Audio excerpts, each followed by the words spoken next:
Everton Andrade.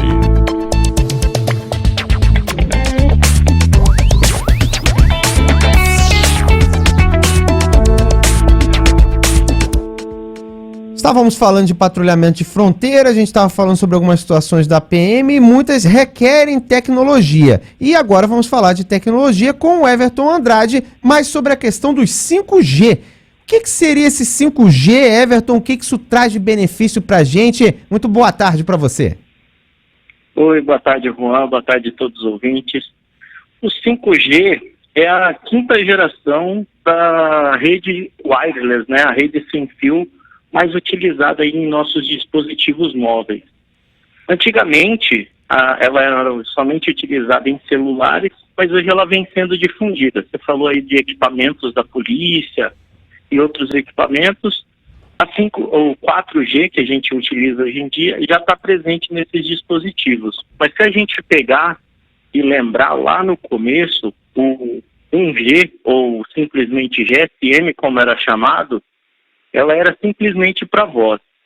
E a cada geração, a gente teve incorporado novas tecnologias, novas funcionalidades e um salto de velocidade também.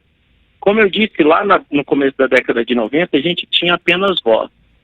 Depois, alguns anos passaram, a gente começou a ter o 2G, que daí a gente podia ter voz e mensagem de texto, que era o que a gente basicamente fazia quando os celulares começaram a chegar no Brasil. Já no 3G, a gente começou a poder transmitir aí, além da voz e das mensagens de texto, a gente começou a ter a primeira versão da internet para os dispositivos móveis, que era chamado de WARP.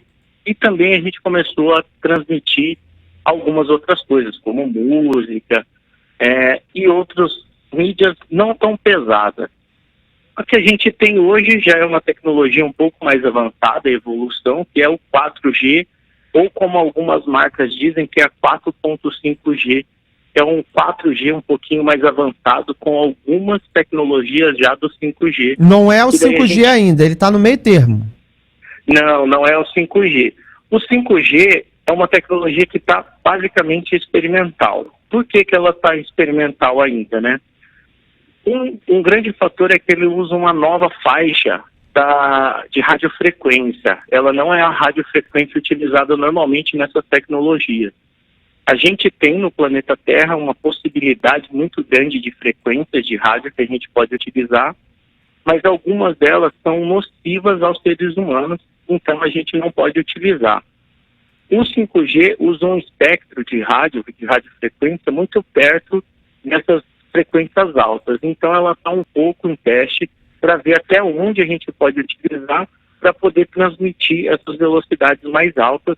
Por isso a gente tem muita análise ainda para ver até onde a gente pode chegar e como utilizar isso sem fazer mal para os seres humanos. Então ela fica muito próxima dessas que fazem mal? Como controlar isso, Everton? É possível? Não, ela tem uma margem de segurança, só que a gente tem que sempre prevenir. Sempre na academia a gente joga com a prevenção. Então, enquanto a gente não exaurir todas as possibilidades de testes, não é interessante botar em produção. Algumas cidades na China, na verdade na China e na Coreia do Sul, tem diversas cidades. A Coreia do Sul é o primeiro país nacional de 5G, e nos Estados Unidos algumas cidades já têm 5G implementado. Mas isso tudo não utilizando essa frequência máxima. Porque se utilizar a frequência máxima, eles ainda não fizeram todos os testes, então a gente permanece um pouco com receio aí para não utilizar. Porque é muito próximo, por exemplo, da frequência que tem no micro-ondas. Então não é interessante utilizar ela.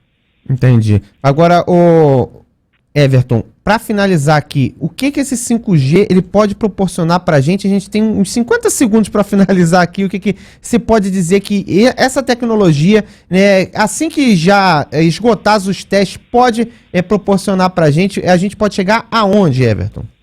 Olha, de imediato, o que o usuário vai perceber é uma velocidade muito maior. Hoje a gente já consegue ter uma velocidade cerca de 200 vezes mais rápida do que a 4G. Então, essa vai ser o principal efeito para o usuário final. Além disso, a gente vai ter uma diminuição também do tempo de resposta, a gente chama de latência isso. Então significa que eu vou conseguir utilizar aplicações de real time, né, que é de tempo real, de uma maneira muito mais efetiva. Não tem esse delay que a gente tem em transmissões HD, por exemplo.